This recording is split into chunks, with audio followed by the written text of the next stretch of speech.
Hello, welcome to the gallery. My name is Mercy Alexander, and my guest today is Honorable Babatunde Adejare from Lagos State, representing the people of Agege in the federal constituency. So sit, relax, and I'll be right back. Medical practitioner and member House of Representative Dr. Babatunde Samuel Adejare was born on 9th June 1961. He obtained the first school leaving certificate from St. Paul Catholic Primary School, Ebute Metta, Lagos, between 1967 to 1973, after which he proceeded to St. Anthony Grammar School, Esure, Ijebu, Mushin, Ogun State, between 1974 to 1980, where he secured the West African School Certificate. Thereafter, he obtained the International School University of Ibadan for the High School Certificate. He completed his MBBS at the College of Medicine, University of Ilorin, between 1983 to 1988, before crowning it with a master's degree in public health from the Lagos State University. Dr. Adejare, well known for his medical practices, legislation, grassroots mobilization, public sector administration, business administration, and analytics skills. He started his working career in 1989 at Ikeja General Hospital as house officer, first line of medical officer, to attend to patients, general patient care, clerking, workup of patients directly involved in patient management, treatment of surgeries, rehabilitation, involved in medical presentations and researches. He worked in many places where he garnered invaluable experiences, and these include as Honorable Member of Representative between 2011 to 2015, representing Agege Federal Constituency. He was the caucus leader, Lagos All Progressive Congress APC Subcommittee Chairman, Health and Southeast. He was known for the overall responsibility of providing qualitative and all-enduring legislation in the form of bills, motions, and oversight functions. In 2003 to 2011, Honorable Dr. Adejare was in Lagos State House of Assembly as member representing Agege C2 constituency and chairman, House Committee on Health. He also worked as Chief Medical Director in Grace Medical Center, Olorinde Street, Agege, between 1993 to 2003. In the course of his legislative career, Honorable Dr. Samuel Adejare sponsored many bills and motions on the urgent need to investigate the mindless waste of Nigerian resources spent on arbitrary charter and maintenance of Challenger 850 aircraft for non-official use by the then Minister of Petroleum Resources 2014, a bill to amend the Child Rights Act 2013, Federal Capital Territory Traffic Management Authority Bill 2014, and co-sponsored Nigeria Mental Health Bill 2013. Dr. Adejare was later called upon to further contribute his quota to the development of Lagos State when he was sworn in as Honorable Commissioner, Minister of the Environment in October 2015 by His Excellency Mr. Akinwumi Ambode, the Governor of Lagos State. In 2018, he was moved to the Ministry at Waterfront Infrastructure Development. He resigned in 2019 to contest the election into the House of Representatives representing Agege Federal Constituency. Today, he is the Vice Chairman, House Committee on Healthcare Services, House of Representatives. He bagged many awards, some of which are Ambassador of Goodwill, State of Tennessee, United States of America, Conferment of Membership, Elder Council Nigeria Medical Association, Christian Association of Nigeria, Association of General and Private Medical Practitioners of Nigeria in 2008, Nigerian Medical Association Award in 2011, Orili Agege Award for Meritorious Leadership in 2012, Pillar of Community Development in 2012, and Disciple of Democracy Award as Outstanding Lawmaker. For his leisure, he loves football, current affairs, community development, and traveling. A husband of one wife, who is married to Barrister Oyinlola Adejare. They are blessed with wonderful children. Hello, sir. Welcome you to the program. Thank you, Mercy. Thank you for having me. What are the biggest factors that has helped you to succeed? Politics. Yes. It's God. Divine interventions. God. I will always put it to God and nobody else. Because God put it in the minds of my helpers to be my helpers. Now, sir, As a medical doctor and also a politician, because we cannot rule out that fact that you are a doctor, what are those things that you, whenever you think about them, you feel some regret, like some mistake you have made as a leader and also as a doctor? As a fully registered doctor, I cannot, because I took my work Seriously? seriously. But politically, there are instances that have given me regrets.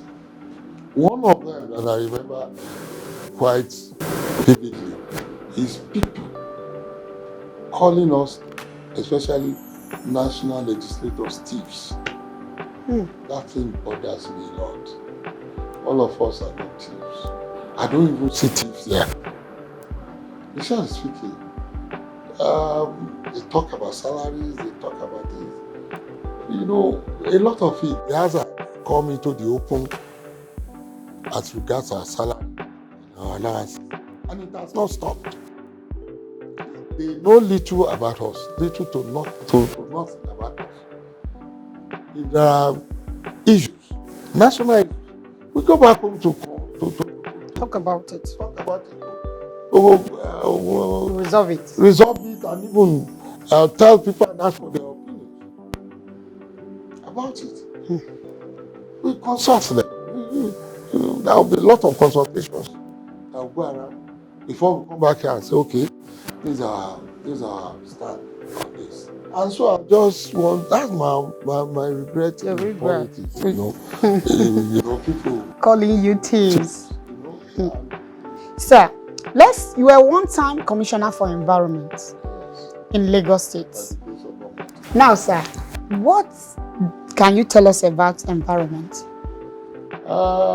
Environment. Environment is everything about life. That's the way I see it. Is it? Okay, let me start from.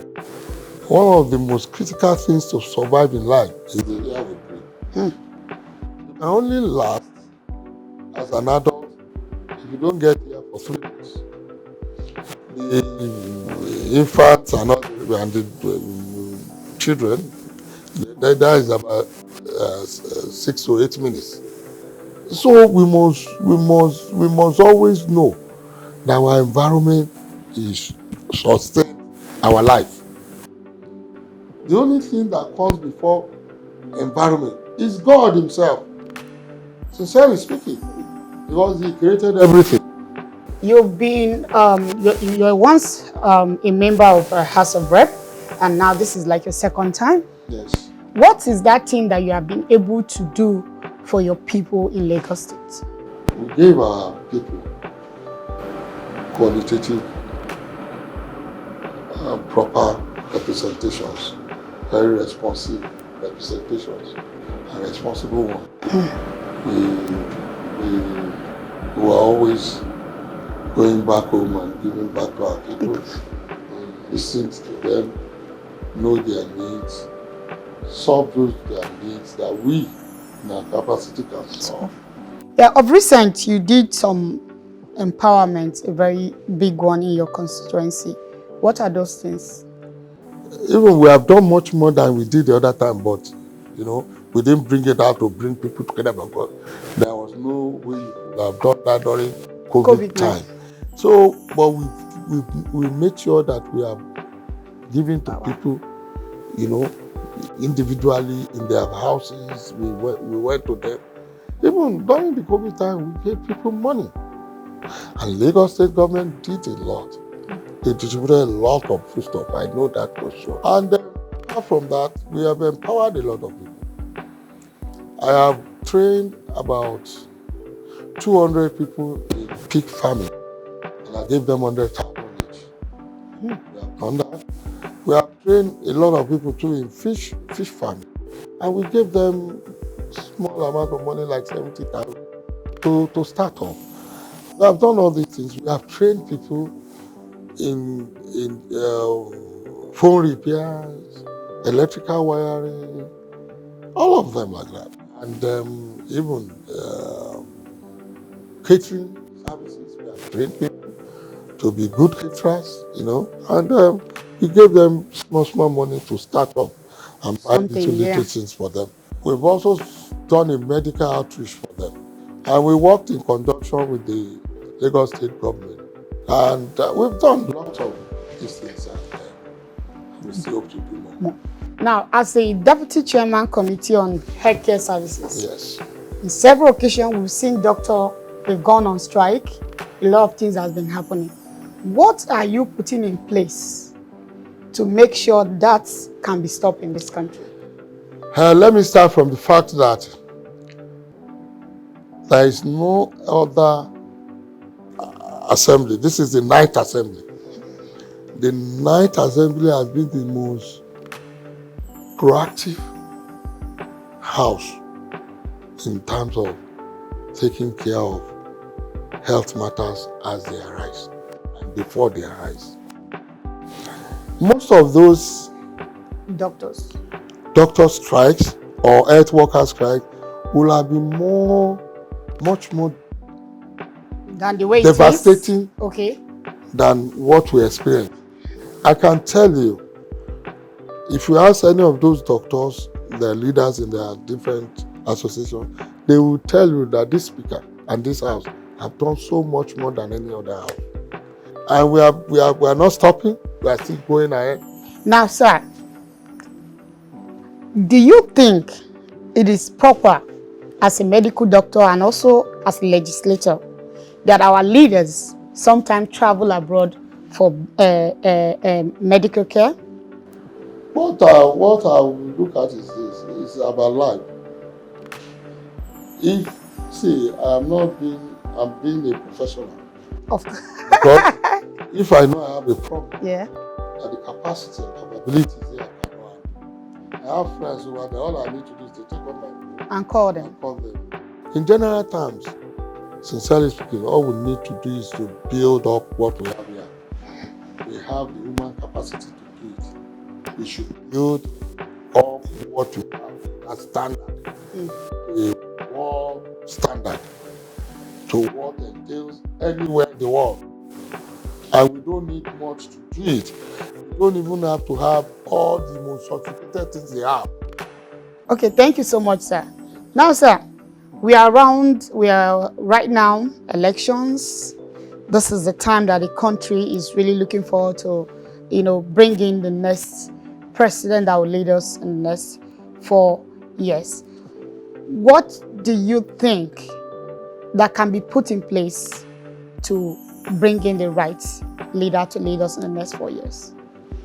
What can be put in place to make that happen is your voter's card, which you have, which everybody must know that it's a God-given power to him or her to use.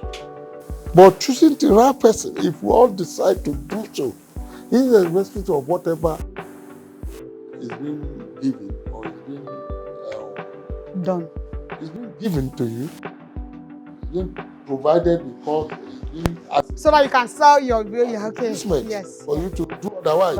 If you boycott that and do our conscience, you find that things will change overnight. And I'm telling you, things are going to change in this country.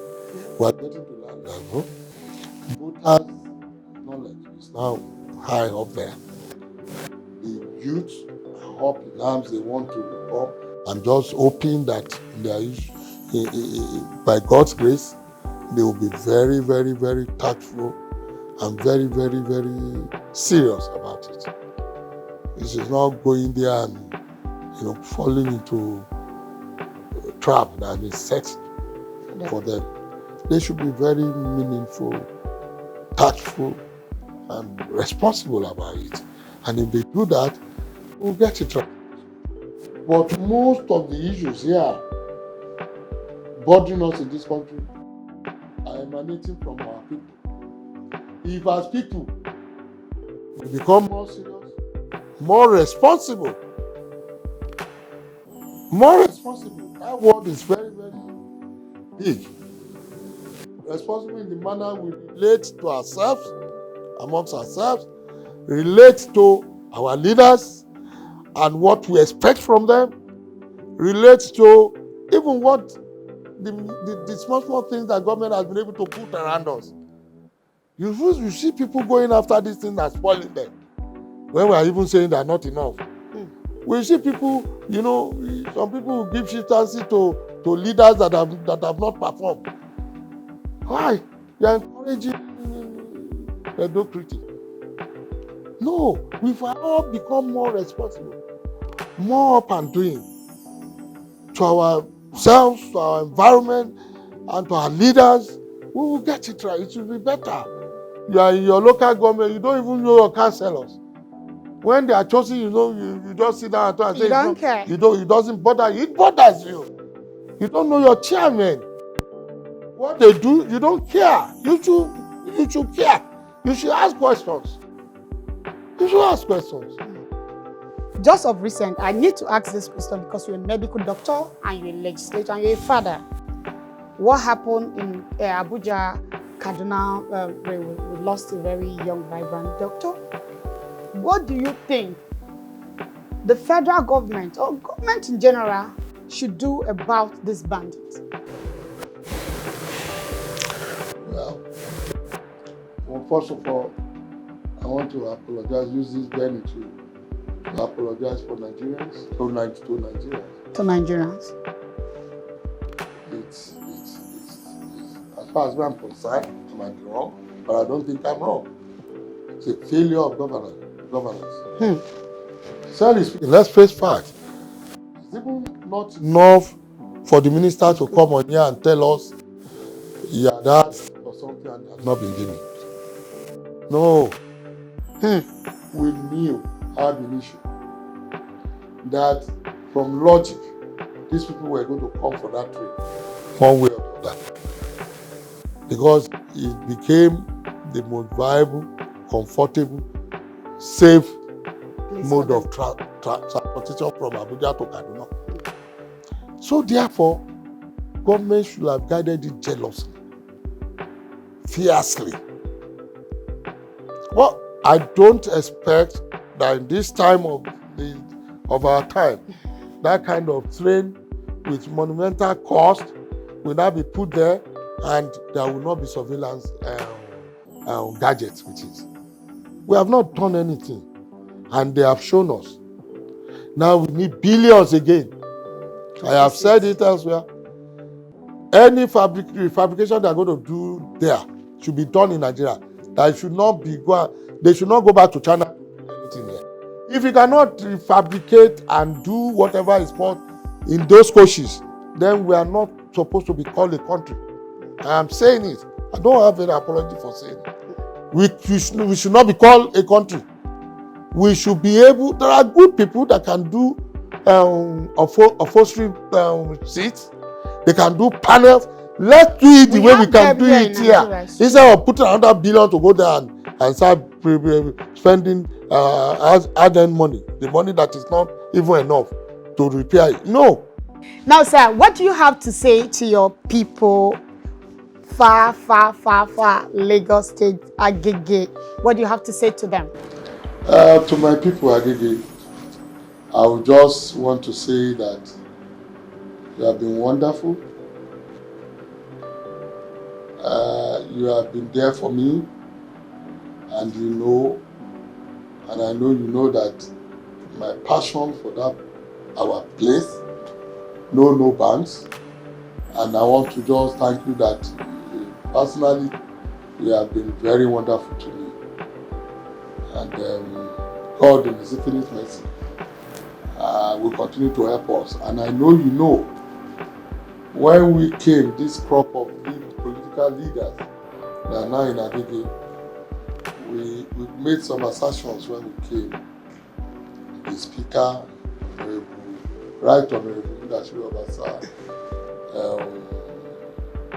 the Honorable Gudinu, Opefa, Kaode Opefa, the commissioners there now, Ahmed, Wale Ahmed, Dr. Wale Ahmed, Kabiru Ahmed, my friend, my brother, who is Hausa guy. Yeah. Yes, from the north. Yes, yes. Yeah, and my brother too, Afolabi.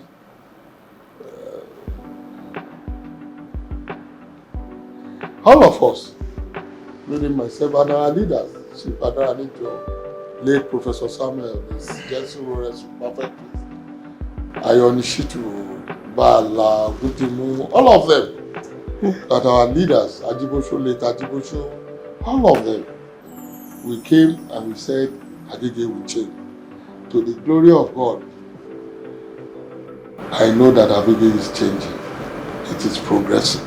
Thank you, sir. That's a very good one coming from you, sir. Now, sir, what are your advice for the youth? Because you agree with me that right now we have cybercrime, they call it Yahoo Yahoo. Our youth are not really getting it. What are your advice for our youth? I'm going to start by saying that I am begging them, and I'm telling them as their brothers, their fathers, one of their fathers, that they don't have any other country than this country. So if they are not serious about this issue of being more responsible in every ramification of it, being more passionate about this country, let them do away with this idea of wanting to relocate to other countries. We cannot have it right. They should start from all these things I've said. And they are not very serious things. No, you cannot want to be a multi-millionaire Overnight. It's not possible. We too paid our dues. Exactly. I am 60-something years old.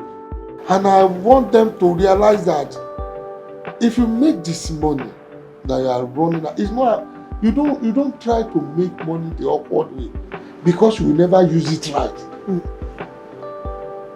Give me one of them that became a big man and can sustain it from Yahoo Yahoo.